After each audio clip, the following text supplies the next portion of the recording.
if I lay down and I play dead and I stay dead, maybe you'll get sick of being the monster out of my head, under my bed. Think you're something out of my nightmares. See me right there. Embeera nga bwe right now tuzze ku funeral service tuleesewo omubiri gwa mwannyinaffe muyimbi munnaffe era aba funeral service right now bali mu kuteekateeka era gwe tubakwasizza.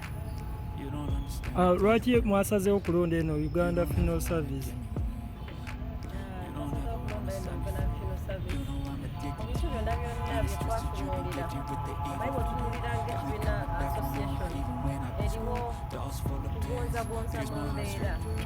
Embeera mutukolera tubadde n'ekifaananyi ekibi nga bayimbi nga buli muyimbi bwafa biba byakwesonda ne batulangira ye mu mwabaaki so organisation tetubaddemu n'engeri gye batulabe nga tukolana nabo n'abantu n'abayimbi tulowola netugenda mu ntegeeragana mu partnership bano bapartners baffe buli muyimbi ali registered mu UMA tugenda kuba tukyanilishinga kitandikidde ku muganda waffe Grace naye nga yeno eteekateeka UMA gyeyina ezimu zerina nti ku byokufa twagala tubeere n'ekitiibwa nga bayimbikwanga ng'abasomesa so tusobole okuzibwa mu bitsokedde ku Lady Grace entegeragana yaffe tutandikidde tujja kuba abayimbi tubabuulira teri muyimbi ayinza kumi buli mwaka tewali okusinziira bw'oyagala bakubeera kino kitujjeko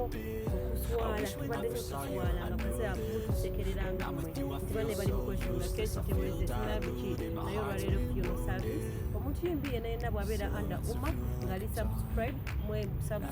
mweyo initiative batukubira bukubizi simu betukubira bukubizi Uganda Funeral Service nga bwe kyabaddewo Grace bamugjeeyo Mulago kumoshare bazze mutereeza bamumale bamutwale ewaka bamusuleko paka kuziika Funeral Service revayo so eyo partnership eri between Uganda Musicians Association ne Uganda Funeral Service. Kyesaagala kwerabira tumaze omwaka mulamba nga madamu secretary yagenda n'asaka tekuyita loobi y'omu ku bagenzi baloopinga mu bitongole ebyenjawulo naye omwaka guwezi omulamba nga atunnyonnyola partnership eri wakati wa UMA Uganda Musicians Association ne Uganda Funeral Service naye nga buli bwakireeta mu meeting twakkiriza kubanga kufa tetwagala kukola ki twogerweko naye olunaku olwaleero amakulu gaviiriddeyo ddala era buli omu alabidde ddala abayimbi abasinga obungi bakirabyeko ne bagamba kituufu twetaaga okwegatta okuyingiramu ogwo omukago ogwa Uganda Funeral Service ne UMA bwe bakkaanya nti omuyimbi yenna bw'abanga agenze ng'ate omuntu ono asasudde oba omuyimbi yenna ng'asasudde abadde ng'asasula emitwalo 10 paya 10 every year 10 z'abasaze okusinziira ku package Funeral Service ejja neekola ki neeyamba kakati amakulu gaviiriddeyo ddala. Tugambe eri eyo abayimbi abatali mu UMA nabo tugeza nga waliwo afudde atali mu UMA asobola okuyambibwa kijja kolanga ku bantu kiba kirungi n'omuntu n'abeera registered under UMA kyanguwa kale kyanguwa omuntu aba afunye obuzibu oba okufiirwa nga bw'omanyi it's in our culture okuddukirira okuyambagana ffenna but it simplifies kiringa nga bwe banaagamba nti tugenda kutambula abayimbi ba UMA bafunyeeyo olugendo olw'okutambula naye ate olina okubeera nekine passport bakiraba weewaawo basobola okufuna passport naye ekyebuzibu olugendo n'olusanga bakiraba so bwekityo bwe kiri omuntu ne bw'anaba afunidde buzibu nti oba ali Karamoja obawa era bagenda as long as ali subscribed under this initiative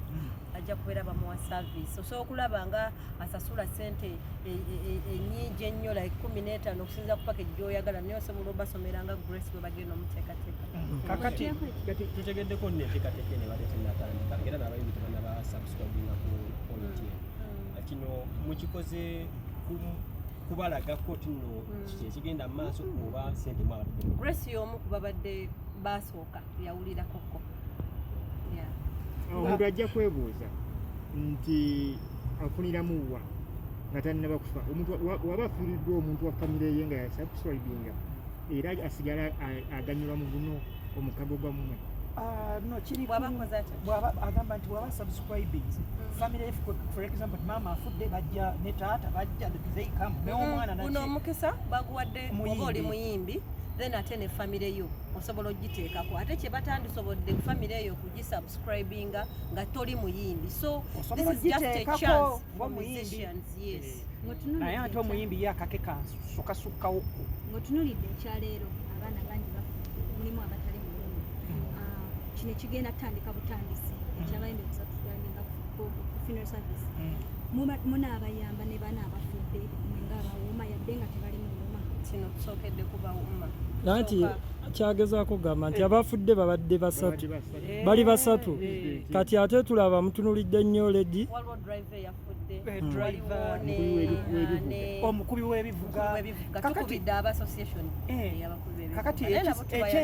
ekyensusso kwono muyimbi wa wuma ate yasubscribinga kyova olaba nkugambye nti nga wanabeerawo olugendo wabeerawo olugendo if there is a journey and they say that you are supposed to go do you have a passport kati bwekityo bwekifaanagana kubanga aba funeral service eno baba bakuyina na kino kigenda kuyamba nnyo omanyi ebiseera ebisinga bwe twogera ku association omuntu agifuna bulala nti oba bagende bafune ssente baleete association eriwo okukola services ezikugondezaamu gwe ng'omuyimbi kino tebakikaka muntu there is freedom bw'oba omuntu bw'aba alaba nga really kimwetaagisa aba asobola okukola ki okusubscribe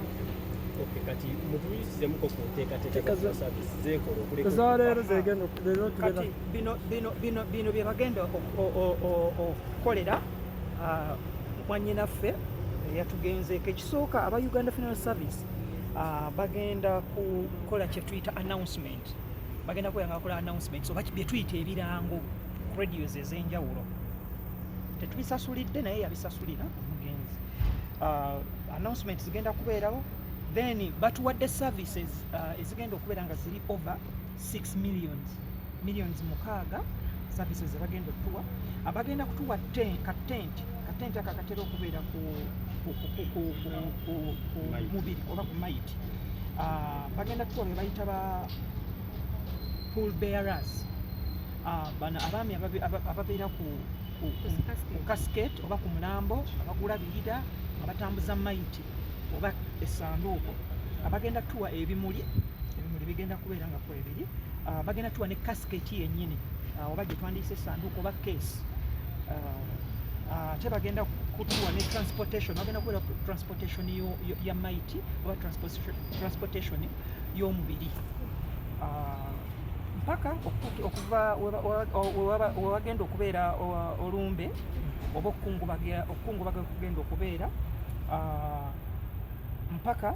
okuziika ekunaabeera services zebagenda otuwa ezo mutegeddeko ku nteekateeka y'okuziika enteekateeka y'okuziika tukyali in contacts ne famire y'omugenzi twogerezeganya tumanye ddi okuziika ekunaabeerawo essaawa nawa etuliko naye at the moment kyetusoose okuddukirako kwe kulaba nga tereeza maiti omubiri gwa mwannyinaffe gubeere bulungi gwambale bulungi kyetukyaliko right now mulanga kigweza okubira abayimbi abayimbi bonna omulanga gwe mbakubira nti tufunye enkyukwe munnaffe atugenzeeko mbeebaza bwebaza at the moment nti buli muyimbi yenna yenna basitukiddemu olaba mu whatsapp yaffe bali mu kudduka buli omu awandiika omulambo guli ludda abalala bali ludda they are trying harder to know the information ate n'abalala ababaddewo njagala obeebaza bayimbi bannaffe mwebale nnyo mulaze omutima mutuufu ogulina you did what you are supposed to do we are doing the right thing mwebale nnyo mwebalire ddala bayimbi bannaffe